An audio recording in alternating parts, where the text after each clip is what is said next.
Let's start now. Ano mo, tutok mo sa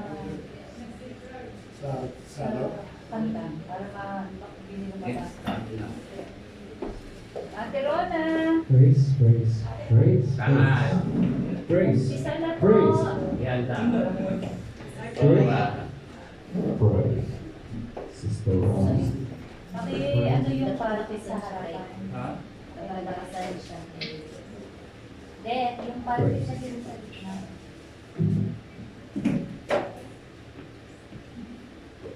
Okay na kayo dyan?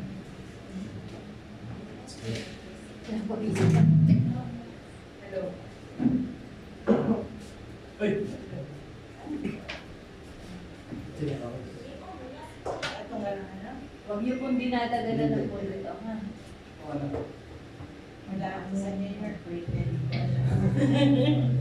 Hello, hello. Good morning, everyone. Good morning. Are we blessed today? Amen! Amen. Are we ready to worship our Lord, God, and Savior, Jesus Christ? Amen. Amen. The Jesus great I am is so pleased to worship our Lord, ang ating Diyos na buhay. Gusto ko pong mag-share ng isang verse para ma-inspire po tayo dahil we came here simply because we wanted to worship our Lord Jesus Christ in spirit and in truth. Yung pagpunta po natin dito is pinaglaanan po natin ito ng oras at time and effort because we wanted to be in the intimacy of our Lord God and Savior, and in return He have said unto us that, have I not commanded you? Be strong and courageous, do not be frightened, and do not be dismayed. For the Lord your God is with you wherever you go. So panghawakan po natin ito, mga kapatid, na word ng ating Panginoon, na huwag tayong magpapatalo sa declaration or whatever harassment of evils around us, because the God Almighty and our Lord Jesus Christ is always with us and He will fight for us. So, magpuri po tayo at ilagay po natin ang presensya ng ating puso at isipan sa ating Panginoon na buhay. Wala po akong i-welcome dahil wala po tayong just. So, magsiwala na po tayo sa ating praise and worship. To God all be the glory.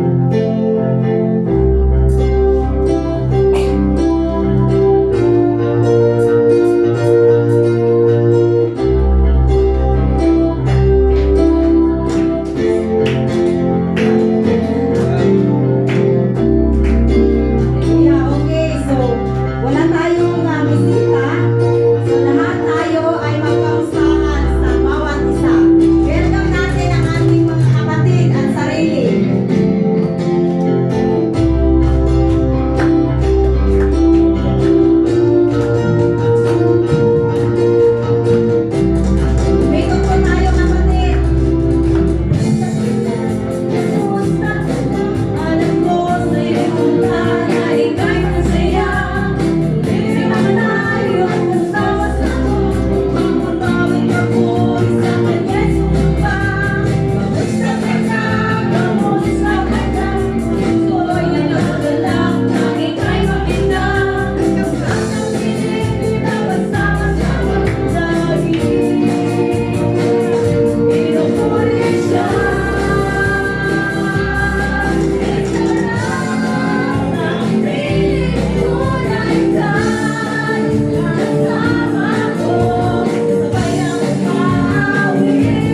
always pray without ceasing.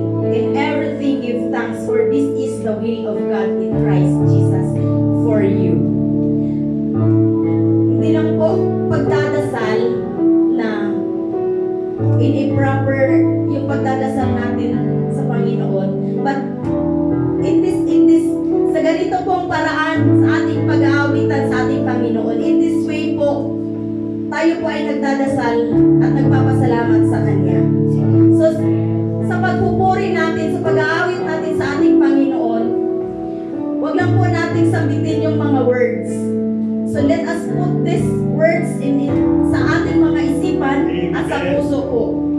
Sabihin natin, Panginoon, narito kami ngayon sa iyong harapan. Yes, Lord. We are humble ourselves, Panginoon. Thank you so much. At hayaan mo po na ang iyong banal na Espiritu ang siya pong manguna at gumalaw sa mga buhay namin. Amen, God. Malaya po tayong gumalaw. Malaya po tayong itaas ang ating mga kamay. Di ba po, sa makamundong awitin, sa mga buhay natin noon, pag tayo umaawit ng mga awitin ng sanlibutan, tayo po'y sumasayaw. Tayo po'y nire-raise natin yung mga kamay natin. Why not na itaas natin ang ating mga kamay sa ating banal na Diyos, sa ating buhay na Diyos? Amen? Glory. Hallelujah. Dahil siya po ang nagbigay sa atin ng lakas, nararapat po na siyang ating papurihan, siya ang ating bigyan, siyang may karapatan po na itaas natin ang ating mga kamay sa kanyang pangalan. Hallelujah. Praise your holy name, Lord. Yes, Lord, narito kami, O Diyos, sa iyong harapan, Panginoon. Ibinababa namin ang aming mga sarili at hinihiling namin ang iyong banal na Espiritu. At ikaw po ang Diyos na gumalaw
puspos na inyong dakilang pag-ibig. Kaya naibigan na naman po namin, dinala niyo na naman po ang aming pagyapak dito sa first panambahan niyo po, Lord. Lord, maraming salamat Lord sa Holy Spirit na patuloy na i-work out niyo po sa bawat isa sa amin. Lord, patuloy namin kahingan, patuloy mag-work ang Holy Spirit sa bawat isa sa amin, sa pulang aming pamilya. Lord, wala po sa lahat. Pinapupurihan naman po kayo bilang dakilang tagapagligtas, bilang dakilang magagamot, bilang provider at pag-ingat po namin. Lord, you are Jehovah Rapha, Jehovah Jireh, Lord, Kings of Kings, Prince of Peace, Lord. Lord, kayo po ang nalikha ng langit at pag-isang katauhan. Lord, ito po kami sa iyong harapan, nagpapakumbabang humihingi ng kapatawaran sa aming mga nagawang mga pagkakasala, pagkukulang po namin sa iyo. Sa mga nabanggit po na aming labi, naisip ng aming isipan na hindi po kalugulog sa iyo. Ito may sinasadya o sinasadyang pagkakasala sa aming mga pagsalangsang sa kaunihan na gagawa ng aming katawang lupa sa iyong harapan. Lalo na dito sa mundo aming ginagawa, nagiging prideful na po sila. Lord, huwag niyo po kaming hayaang matangay ng deception po ng isipan. Lord, maraming salamat sa kapatawaran. Kami isang bahagi sa bawat isa mo sa amin. Huwag naman paulit-ulit kami nagkakasala po sa mga kapatawaran. Diyos na nga po mapagpatawad sa mga humihingi ng kapatawaran po sa inyo at hinihingi po ng kapatawaran po sa inyo madindulod sa mga tumatakwil po sa inyo, Lord Jesus Christ. Maraming salamat. Lord, maraming salamat sa Lord, patuloy kami send ng Holy Spirit maglilid po sa amin bawat isa po sa muli sa presider hanggang sa benediction na Lord. Patuloy kami i-work ang dakilang Holy Spirit niyo po sa amin. Kailan po ang papurihan po sa naman ng dakilang ng isa at isang Lord Jesus. Paging karapat dapat po ang pakikipagharap po namin na naman po sa inyo. Maraming salamat at hindi lang po dito sa panambahan niyo po, bagkus sa labas ng panambahan ay lagi namin kayong isa-isip, isa puso at isa gawa sa aming mga buhay, Lord Jesus, na hindi namin kayo mawaglig sa aming mga puso. Isang oras man lang, Lord Jesus. Lord, pinaunawa niyo po sa amin na napapabilis na po, nalalapit na po ang iyong pagbabalik. Kaya, Lord, patuloy na puspusin na yung dakilang pag-ibig sa maramdaman po talaga namin ang pagiging Diyos na buhay niyo po sa bawat isa sa amin, Lord. Lord, bagamat hindi na namin paghihirapan ang kaligtasan binigay niyo sa dahil pinaghirapan niyo. But, Lord, tulungan mo pa kayo mapagsakop ng totohanan po sa inyo, Lord Jesus Christ. Lord, patuloy kayo i-convict sa inyong Holy Spirit at patuloy po sa inyo, Lord. Lord, maraming salamat sa gagamitin niyo po, Lord. Kay Pastor Irene ang bibigay ng mensahe mo, Lord. Kayo nga po ang mangunat po sa kanyang harapan. Itago mo lang po sa inyong harapan at kayo po ang mangusap po sa kanya. Nang mabagkitan po niya ang nais na tabagay ko po sa kanya. At ito'y tumimo sa aming mga puso at hindi lang po namin makakinggan ito. Bagkus maisabuhay po namin. Mag-isandalan po namin ito sa pagpapatuloy na pagpapasakot po namin sa inyo. Tuloy po mapa sa amin ang kaligtasan ng tagayong pinahagi sa bawat isa sa amin. May 2,000 years na po ang kakaraan. Lord, hindi po namin Lord, binabanggit po namin sa inyo, Lord, dahil pinaunawa niyo na po sa amin ang pagiging Diyos po sa amin. Lord, come quickly, Lord. Kaya ng dahil pangako niyo sa last message po sa Revelation, Lord. Lord, babalik at babalik po kayo. Kami mapapasahin. Kaya Lord, maraming salamat sa dakilang pag-ibig at sa Holy Spirit na nagpupuspos sa amin, Lord. Maraming salamat at Lord, patuloy ingatan din po ang panambahan niyo po ito na ipapag-penetrate po ang gawa po ni Satan. Anyway, Lord, sa mga nakatira rito mga tao ay makapakinig ng iyong mensahe ay siya puspuso ninyo ang dakilang pag-ibig na maramdaman ni may Diyos sa pagligtas at may mapunta sila sa panambahan na ito, Lord. Magkusap po sila, pumunta sa panambahan na ito, Lord Jesus Christ, at hindi maging haras po sa kanila ito, Lord Jesus Christ, panilig po nila. Lord, maraming salamat, Lord, sa katagumpay na ng bahagi sa bawat isa sa amin. In Jesus' name, Amen and Amen. Hallelujah! So patuloy nating papurihan at pasalamatan ang ating buhay na Diyos. Amen! Sa lahat ng may hininga ay magpuri sa Diyos. Amen. Lahat ng may kamay ay pumalakpak. Amen. Hallelujah! Lahat ba ay may kamay? Amen. Pumalakpak. Hallelujah! Gamitin natin ang ating lakas, ang ating kamay.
salamat sa aming papuri at pagsamba. Hallelujah.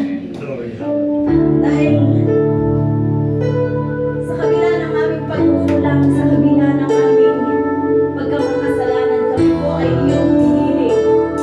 Kami po ay ginamang mga anak mo. Salamat sa dakila mong pag-ibig, O Diyos.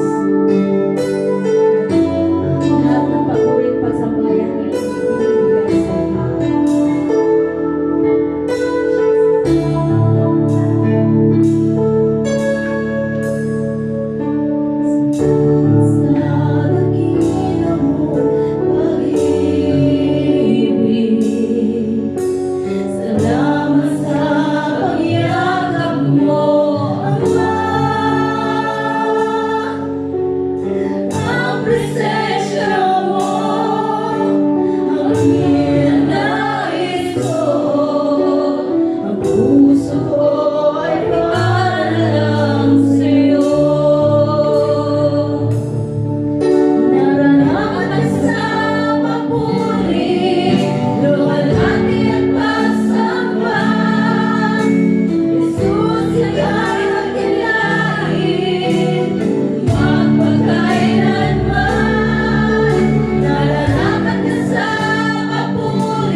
bawat